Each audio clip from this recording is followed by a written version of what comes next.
Hello everyone, welcome to Sri Ram's IS YouTube channel. This is your mentor Arzu Kakkad. I hope you all are doing well. Things are fine at your place. With this, let's begin with today's lecture where we'll be covering these articles in detail. I'll give you a brief about every article as an index. तो आपको idea लग जाएगा कि ठीक है इस particular session में ये सारे पॉइंट्स हैं, ये सारे आर्टिकल्स हैं जो हमें कवर करने हैं. तो यहाँ पर पहला जो आर्टिकल है वो है रिगार्डिंग प्लास्टिक वेस्ट.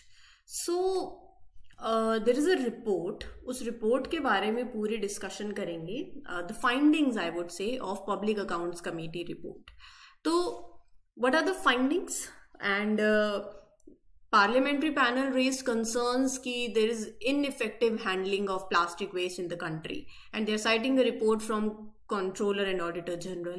तो हमारे लिए एग्जाम के लिए भी जैसे अगर आपने अभी तक अपने सिलेबस को अच्छे से पढ़ लिया हो तो आपको पता होगा जीएस पेपर 2 और जीएस पेपर 3 से ये आर्टिकल लिंक होता है.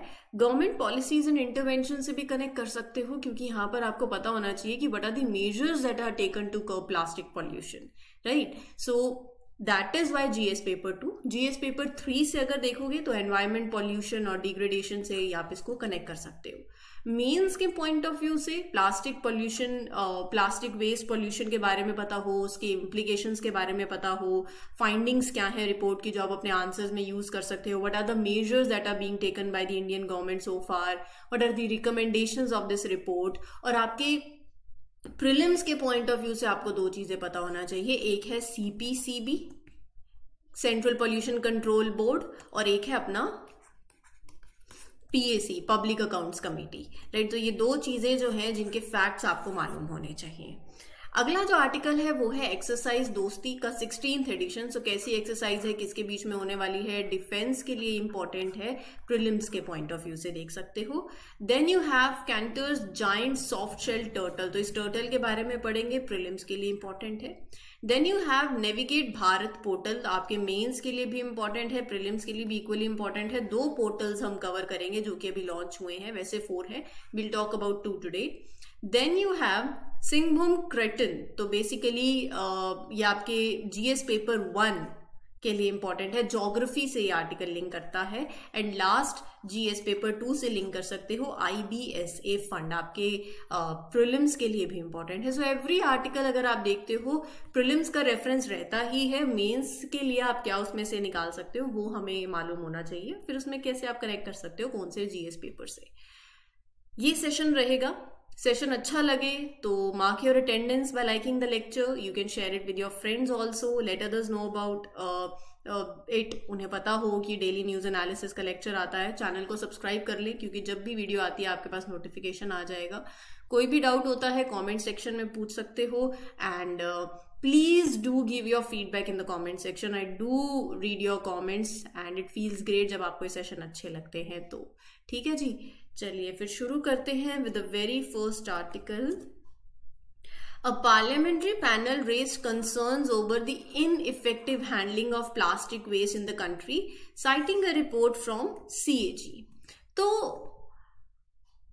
this panel criticized Central Pollution Control Board for their approach towards addressing this issue, and they have urged Ministry of Environment, Forest and Climate Change कि अपने coordination को improve करें और concrete steps लें to combat plastic pollution. क्यों ऐसा बोला जा रहा है, let's check at the findings of this particular report. So public accounts committee ने एक्नॉलेज किया कि जो मिनिस्ट्री के एफर्ट्स हैं प्लास्टिक वेस्ट के वो सब उन्होंने देखे बाय सिंस May 2021 उन्होंने एक्नॉलेज किया. लेकिन वो साथ साथ ये भी बोल रहे हैं कि अभी जरूरत है कि और ज्यादा इफेक्टिव मेजर्स लिए जाएं ताकि प्लास्टिक पॉल्यूशन के जो हैजार्ड्स हैं उनसे लोगों को प्रोटेक्ट किया जाए. ठीक है जी. फिर उसके बाद वो कहते हैं कि जो प्लास्टिक, मतलब कहते हैं एज इन रिपोर्ट की फाइंडिंग्स हैं कि जो प्लास्टिक वेस्ट जनरेशन है ना वो बड़ा है. मतलब 15.9 लाख टन्स पर एनम था 2015-16 में, और अगर आप 2020-21 में देखें तो 41.2 लाख टन्स पर एनम. ठीक है जी. सो ये बड़ा है प्लास्टिक वेस्ट जनरेशन. और 2019-20 का जो डेटा आ रहा है वो ये दिखा रहा है कि 50% of the total plastic waste in the country जो होता है वो अनयूटिलाइज्ड है, और वो अनयूटिलाइज है जिसकी वजह से it is polluting air, water, soil, और अल्टीमेटली वो किसको इफेक्ट कर रहा है? आपको, आपकी हेल्थ को। ठीक है जी। तो committee noted a big data gap, right? Observing from CAG's 2022 audit findings कि बहुत से central state pollution control boards they did not provide data on plastic waste generation for the period 2016-2018 तक का। सो मतलब वो ये बोल रहे हैं कि there are inconsistency in data. ठीक है, कि there is lack of information in data that is provided by state pollution control board to central pollution control boards. Many state pollution control boards they didn't give data on plastic waste generation। 2016 से 18 के बीच का data नहीं दिया, and the data that was shared, it wasn't always validated, it was not properly checked by central pollution control board. There are inconsistency in the data that is provided by urban local bodies also with state pollution control boards. तो data के gap और inconsistency बहुत देखने को मिल रही है। फिर उसके बाद वो ये कहते हैं the PSC emphasize the importance of discovering substitute. Plastic का ऑल्टरनेटिव ढूंढना बहुत ज्यादा जरूरी है जो कि अफोर्डेबल हो, जो रिलायबल हो, और ये ऑल्टरनेटिव जो है that are very crucial for ultimately if you want to get rid of plastic waste, right? So overall अभी तक जो पढ़ा है वो ये कह रहा है कि गवर्नमेंट की audit found that there were big gaps in the data that are provided by different pollution control boards, कि अच्छा इतना plastic waste has been generated, there is a gap in that. Also the data that has been provided it wasn't always reliable or consistent. So the committee also stressed the need to find better alternatives for that. Then what are the measures that are taken to curb plastic pollution? अगर मैं global level की बात करूं, India में भी बात करेंगे, global level की बात करूं, तो 2022 में ना 124 कंट्रीज थी इंडिया को मिलाकर जिन्होंने रेजोल्यूशन साइन किया at United Nations environment assembly. ये रेजोल्यूशन का मकसद था, इसका एम है एक लीगली बाइंडिंग एग्रीमेंट क्रिएट करना for to put an end to plastic pollution. ठीक है जी। Then this project managed by United Nations economic and social commission, जिसके बारे में हमने कल बात करी थी, फॉर एशियन पैसिफिक, हमने इसका पूरा स्टैटिक का पूरा कॉन्टेक्स्ट देख लिया था। It help cities to come up with innovative policy. Cities को असिस्ट करती है in developing more innovative policy solutions, कि अच्छा आप इस तरीके से प्लास्टिक पोल्यूशन को एड्रेस कर सकते हो, कैसे रिड्यूस कर सकते हो, रीयूज कर सकते हो, रिसाइकिल कर सकते हो, उसमें वो हेल्प करते हैं। Then you have global tourism plastics initiative, जो टूरिज्म सेक्टर को टारगेट कर रहा है और मकसद ये है कि प्लास्टिक पोल्यूशन कम हो, and it sets actionable goals. Commitment है बाय 2025 तक की। ठीक है, कि आप किस तरीके से सिंगल यूज प्लास्टिक को you can minimise and you can promote more sustainable practices within the tourism industry as well. अगर मैं बात करूं रिकमेंडेशंस की इस रिपोर्ट की, उससे पहले ना ये ग्लोबल लेवल पे जो किया है इंडियन गवर्नमेंट के क्या मेजर्स हैं। Ministry of environment, forest and climate change ने बैन कर दिया सिंगल यूज प्लास्टिक आइटम्स।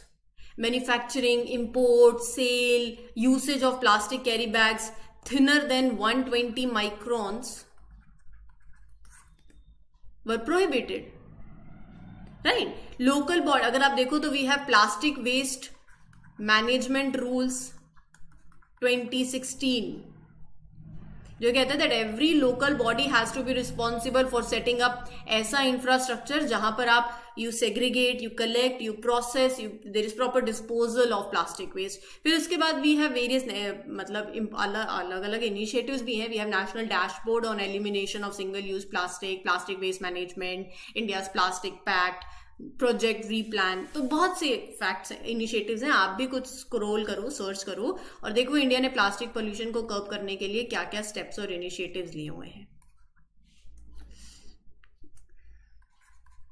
ठीक है जी। रिपोर्ट की क्या रिकमेंडेशंस है, ये सारी आपके एग्जाम के लिए इंपॉर्टेंट है। एज इट इज ये 6 पॉइंट्स हैं, याद कर लो और इसको लिखाना। फिर जब भी ऐसा कोई टॉपिक आए you can write it down. Now as far as report के इनिशिएटिव्स आर कंसर्न, तो रिपोर्ट में रिकमेंडेशंस ये दे रखी हैं कि first of all data reliable होना चाहिए। The panel stress the need for accurate data कि अच्छा इतना अमाउंट ऑफ प्लास्टिक वेस्ट है जो जनरेट हो रहा है, इट इज वेरी क्रूशियल। होता है ना, डॉक्टर को सच बताओ ताकि डॉक्टर भी बीमारी का सही से इलाज करेगा। It is very crucial for understanding the problem and then implementing the solutions. Second is the panel suggested that reporting data on plastic waste should be mandatory and it should be done online through the national dashboard. Mandatory reporting on national dashboard. Monitoring होगी, चीजों की progress देख पाएंगे, उसको track कर पाएंगे और ज्यादा अच्छे से। Then you have urgent and effective measures for enforcement. So report recommend करती है कि you need to take immediate and effective steps to enforce ban on single use plastics on the ground. मतलब raising awareness about eco friendly alternatives, funding research and development for finding alternatives, right. So ये एक और recommendation है। Vigilance over industrial practices, बिल्कुल सही बात है। Close आई रखना ऑन इंडस्ट्रीज टू एंश्योर कि they are genuinely collecting and recycling the plastic waste. फिर उसके बाद एम्ब्रेसिंग बॉटम अप अप्रोच। मतलब every block in the country should have at least one plastic waste recycling unit, ताकि it will help in decentralizing the waste management efforts, right? तो bottom up approach होनी चाहिए and encouraging industry participation. Industries, private entities, they should be encouraged to set up recycling units, ठीक है, at the local level. So this is the whole article. Homework के लिए आपके बिल्कुल simple है, central pollution control board के बारे में पढ़ना है। एक स्टैट्यूटरी ऑर्गेनाइजेशन है, 1974 में कॉन्स्टिट्यूट हुई। कौन सा एक्ट है, कमेंट सेक्शन में मुझे जरा बताइएगा, राइट।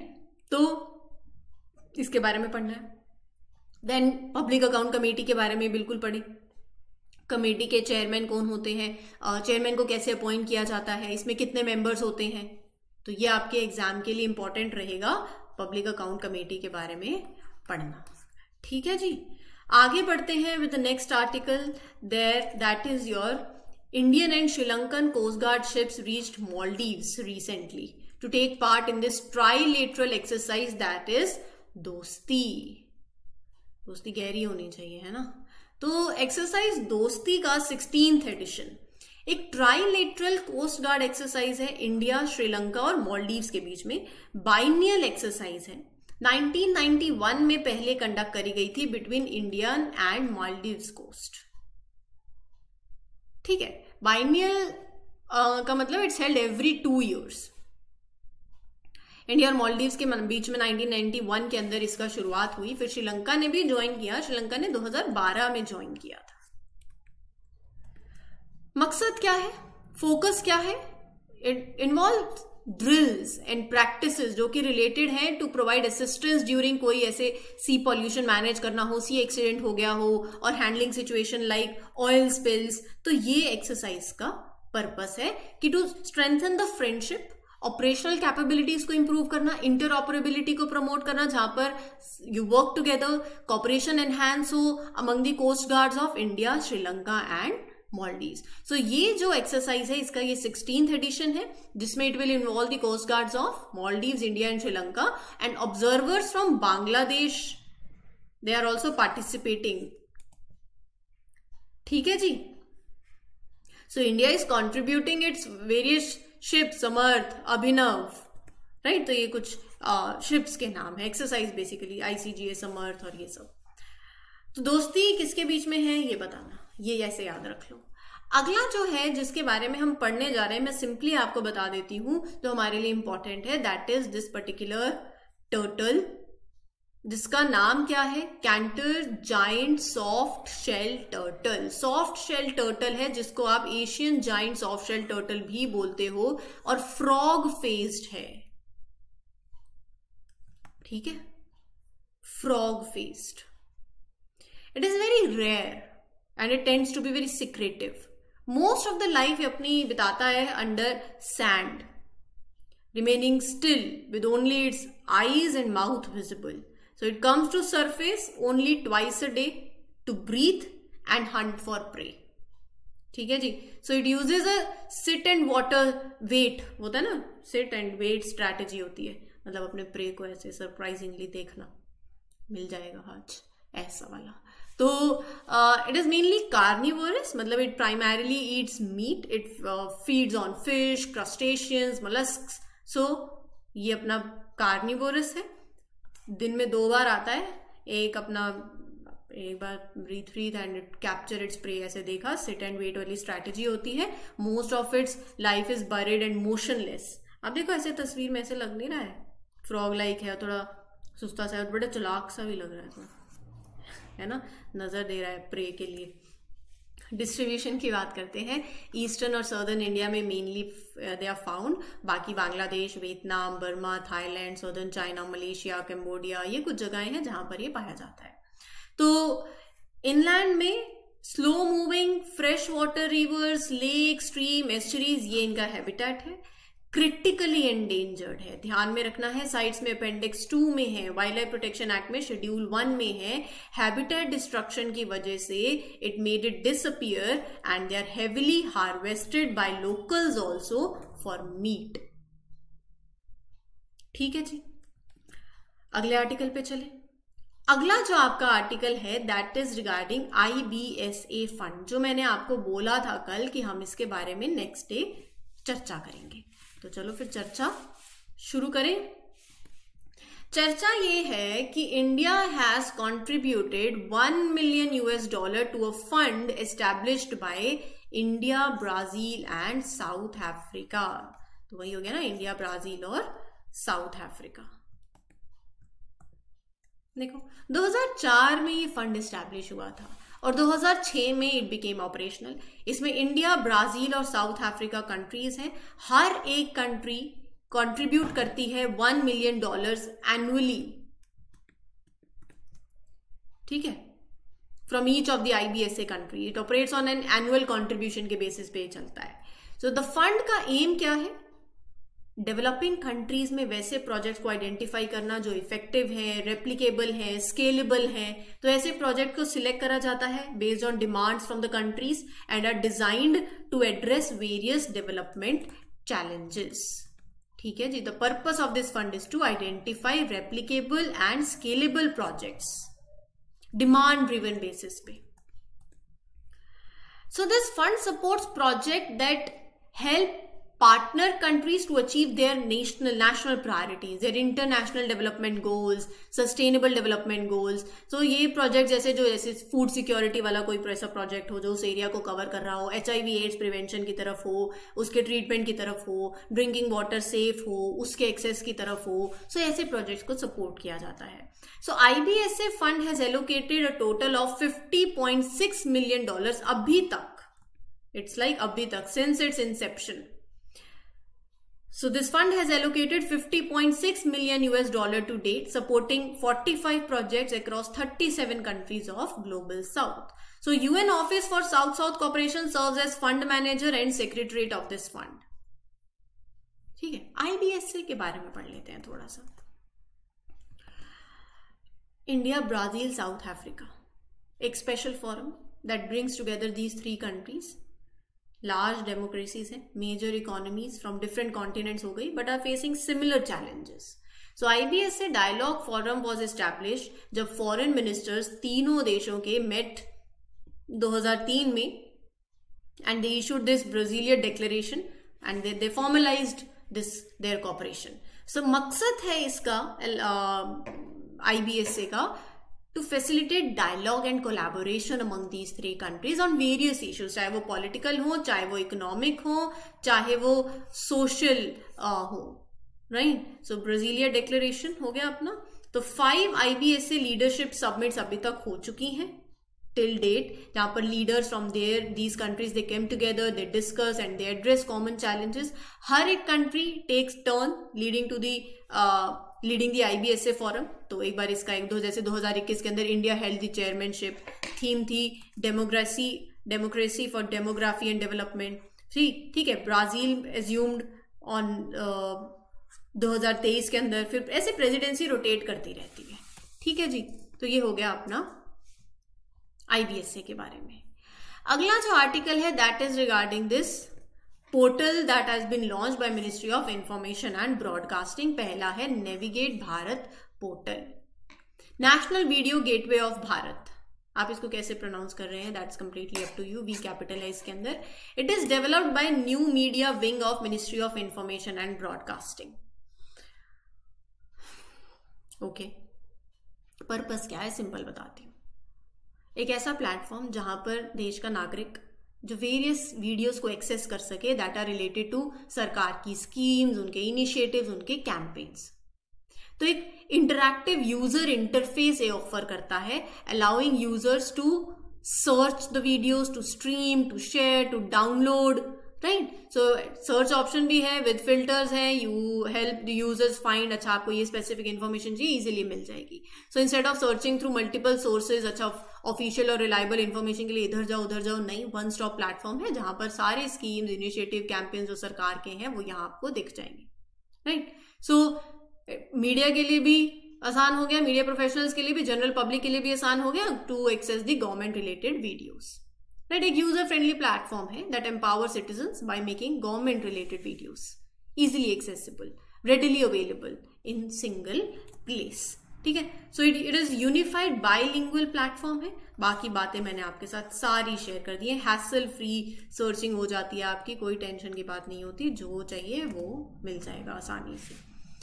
प्रेस सेवा पोर्टल भी है, it is developed under press and registration of periodicals act 2023 by the press registrar general of India. इसका मकसद क्या है? रजिस्ट्रेशन प्रोसेस जो होता है फॉर न्यूज़पेपर्स एंड पीरियोडिकल्स, उसको सिंप्लीफाई करने के लिए ये डिजाइन किया गया है। सो पब्लिशर्स जो हैं वो अप्लाई कर सकते हैं for the title registration online using their Aadhaar based E signatures. Process और कन्वीनियंट हो गया, एक्सेसिबल हो गया, right. So publishers can track the status of their application in real time, right? District magistrates have a dedicated module that allows them to manage the applications जो उन्होंने publisher से receive करे हैं। So simple terms में अगर मैं 2 लाइनों में आपको ये बता दूं इसके फीचर्स को सम अप करते हुए, तो ये जो पोर्टल है ना, रजिस्ट्रेशन प्रोसेस को न्यूज़पेपर्स और पीरियोडिकल्स के लिए आसान कर देता है, पब्लिशर्स के लिए आसान कर देता है to register their titles and for authorities to manage those applications also. So it make it more modernized and more streamlined. ठीक है जी।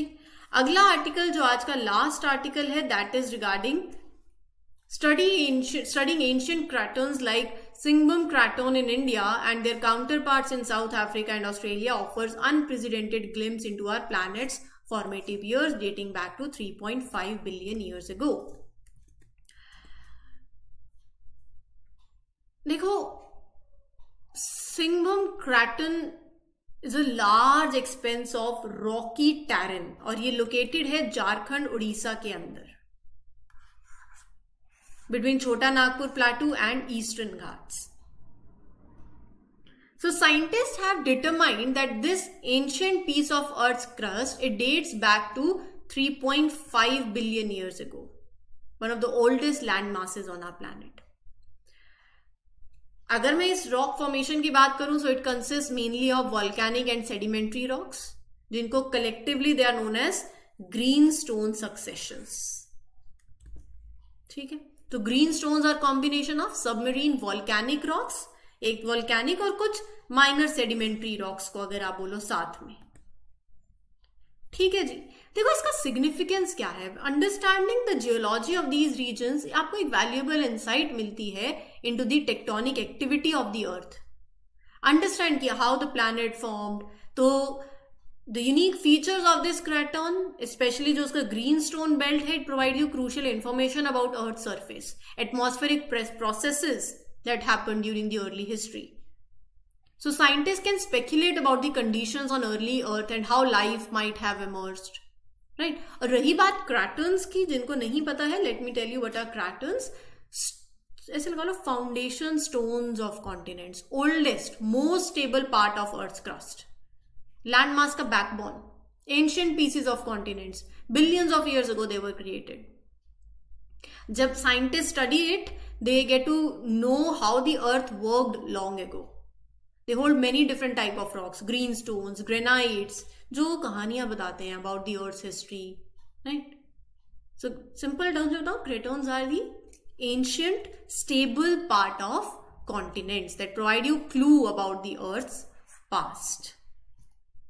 ठीक है जी, and how it has evolved, what it is today.